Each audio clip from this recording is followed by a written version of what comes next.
Hey y'all, Terry Gigi here. I have been busy like crazy the past week or so, packing and getting ready to move in the next week or so, 2 weeks. But we just had our yard redone. I don't know if you can see green grass behind me. And that was a big undertaking. I mean, we had it done in one day, but still. And I got some palm trees, and I'm super excited about that because now that the big tree is gone from the hurricane, I have sunlight and I can have palm trees. So that's been very exciting. So we had these three little palm trees in our front, and we had to do our whole landscaping over. So on a whim, one day I was talking to my friend Deanna in Austin, and I said, and she's really good at design, she's good at decorating, and she's good with animals, and she's good with plants. She's like, I don't know, a cross between Mary Poppins and Cinderella.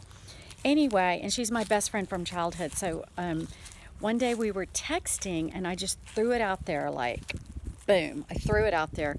I said, could you I said, if you have any free time, and I didn't expect her to say yes, okay? But maybe secretly I thought she might, but not really. Anyway, I said, if you have some free time, you could grab a ticket on Southwest and come help me design my flower bed. Because we enlarged it and everything, so it just looked like this big giant space with nothing in it. And she writes me right back and said, sure, I'll come. So long story short, she was only here 2 days and 2 nights. And we managed to go to the flower place, look at all the flowers, zoom back here, and nothing's close to where I live. Nothing is close, okay? Remember that. And we came back to the house, and because she didn't even land till noon, 12:30 on the first day. So that was a half of a day. And so we went to the plant place, which was like 45 minutes from the airport, and we looked at plants and we chose plants and we wrote down what they were really quick and took quick pictures. And we drove all the way to my house and we sat down to eat, and then we looked up all the plants. We figured out if they could how much sun they could take and what are they, because a lot of the writing was not on the plants correctly on the pots. Anyway, so yeah, so we did all that. Oh, and we went by an ornamental place, like ornamental lawn things, statues, fountains, and everything. We looked at fountains because I do want a fountain here or a bird bath. And then we came home and did all that. Okay, we looked everything up. Then we came out here and we kind of looked at how much space we had and kind of figured out what we might want, sort of. We got up early the next morning. We went to Home Depot. We filled the back of the truck with flowers and stuff. And we came all the way here again, half an hour, unloaded the flowers, kind of set them around. Then we drove another 30 minutes to the other end of town, or not even town, the middle of nowhere, to a nursery, and we bought all these other plants. We bring them home. We unload all this by ourselves. Y'all know how heavy plants are. And we bought like 3-gallon sizes of a lot of the stuff, and that's heavy. And we got it all in the ground. We spread the pine straw because that's what I'm using for mulch. I need to work on that in a few spots. And we finished. And then we went and got in the hot tub. We ate dinner and we fell into bed. We were exhausted. And at 8 o'clock, we left for the airport this morning. So this is my video today. I'm going to give you just a quick tour. I was going to do a whole big reveal of all the things, and I may do that in another video with a before and after the hurricane saga thing, but I will show you because we still don't have our new fence up or anything like that.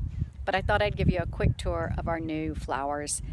And I sent pictures to Scott, so I'm just telling you it looks better in person. I can tell by looking at the pictures I sent him. So here you go. Okay, this is not the best time to video because the afternoon sun's going down right up there. But anyway, there's one of my palm trees, and we put flowers around that one. I don't know if you can see it. And then here, I can't tell what you're seeing because I'm in the sun. Hold on. Okay, here is what all we did. We got flowers around there. We've got these grasses all around the edge. Everything's in shock, okay, so it will all perk up. It's looking kind of sad. We have these I can't remember the name of those, and I never can. Foxtails, which are going to get big, like 2 feet across. We got a couple of those over here. We have this, forget the name, hibiscus. So gorgeous, y'all. I love it. Philodendron. And right here, we have a new sago palm that's coming up. Actually, it's kind of a transplant. So that'll be a huge palm thing. This is another sago palm barely coming up. It'll be huge. It'll fill out from here to here because they're really big. And then we have another sago back there. And then we have this palm tree right here that you can see from the porch. And it's so cute. Are you dying? Okay. We put flowers around that. More foxtails. So everything kind of balanced out. There's another hibiscus. More grasses around the edge. And then these are palms that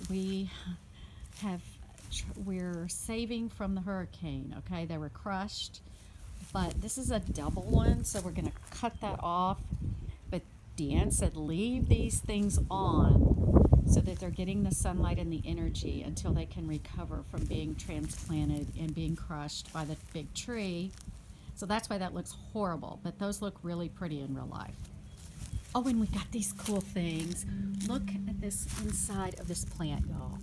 I hope you can see that. How cool is that? So this and this we put for Scott because he loves, we call these Star Trek plants. Like they don't look like they should be on the earth, you know? And so we put these for Scott. Oh, and I've got this. It's called a pink, I don't remember. Pink something. Roses. That will get big and spread. Everything here is going to spread. And I have a second one there that's going to spread. And this, I have no idea what it's called, but it does these huge purple flowers. So it's fixing to bloom like crazy, and that'll get bigger. Everything's going to grow, so you have to be patient. This one's got a lot of buds on it, so that's exciting. Here's the second palm tree on this side of the garden. Again, y'all, this thing, pitiful, but it will recover. I know it will, because I can see the new one growing right there, and then we'll be able to cut all these old ones off, but we have to keep them there now. I trust Deanne, right? And then we have this palm tree. This is our tallest one. It's over here on this side of the porch rail. Okay, let me take you back here and show you what the sago palm will look like when it gets big. Now, ours, we're not going to let it get this tall. I mean, I don't know how we're going to stop it, but here you go. In the back corner of our side porch, and that's how pretty and nice they look, except mine gets full in the middle of magnolia leaves because this magnolia tree, they have huge leaves, y'all. Look at the ground. It's terrible. Anyway, so there's what the sago palm will look like. Okay, this is a limb from the big tree that we saved. We have some other ones, but this is the only one we really have up here. And it's going to be in the garden with birdseed on it. And then this is going to be a tabletop if we can find anyone to get it thinner and do what they do to make things into a tabletop.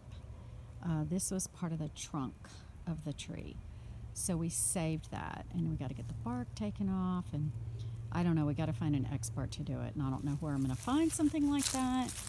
But there's one more thing. I think I showed you this tree, but I'll show you again. So pretty. I love them. I love the trunk, and they've got this hairy stuff on them, but it just kind of falls off, I think, as the tree gets older. But right here, I forgot to show you that I do have a gardenia, which I love these. They smell so good. It's amazing. So I can't wait till that perks up. But it's got a million buds on it. So I'm going to be having some gardenias, y'all, and it'll get a lot bigger. And I forgot to say that between these two tall things right there is either going to be a big fountain or a bird bath or a small fountain. I haven't decided. So I hope you enjoyed this little view of, you know, this area. super fun to do. It was hard work, but it was so worth it. Deanne's flying home right now. I mean, she's home by now. She left at 8 this morning. And then we still have to get a fence put back up. Our fence got all crushed up. I got to get new hydrangeas where they died in the storm, and one's missing there too. And then we'll have our fence, but outside the fence, right about there, is a drainage thing. It goes underneath this whole thing, and then the opening's right there like a culvert. And yesterday, these girls were walking their dogs, and they stopped and said, "Hey, do you know you have a fox family living in your culvert?" I said, "No." And she said, "Yeah, my dog was barking and going crazy the other day." So I looked in there, and there was a fox and some babies in the culvert. And I said, "Oh my gosh, that's so crazy, because about a week and a half ago, we're sitting right here on the front porch, and a fox goes walking down our driveway from the back." He was really small and super cute. I think it was the dad. And so now we know why we saw him like that. But he went in the empty lot next door. So I don't know what he was doing. And I might have already told y'all this, but let me show you one more thing. I promise it's last. Here, y'all. This is a birdhouse that I got in Austin. And it's like for decoration, right? And I just stuck it there. And it used to have little cardboard limbs that came out of the bottom, but they came off in the rain or the storm. So it's been sitting there for 2 years. Okay, so for 2 years, we've been having that birdhouse there as decoration. There is a little bird couple living in that bird's nest. They've come for 2 years. This is year 3. For 2 years, they've come and built a nest up in the eaves. And this year, they decided to build the nest in the birdhouse, the cardboard decorative birdhouse. I mean, it's heavy cardboard, hard cardboard, but I mean, they have got the most intricate nest in there.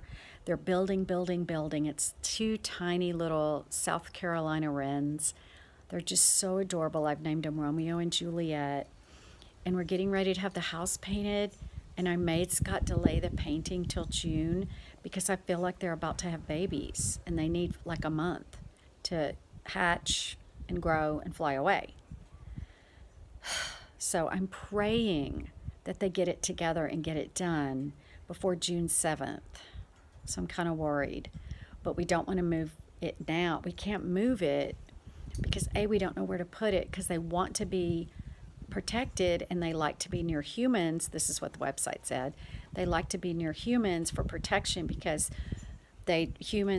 predators don't want to be around humans. And that's exactly what it said about the foxes too. Some foxes had a family right behind my mom's swimming pool screen room. Remember, we all had those screen rooms in Florida?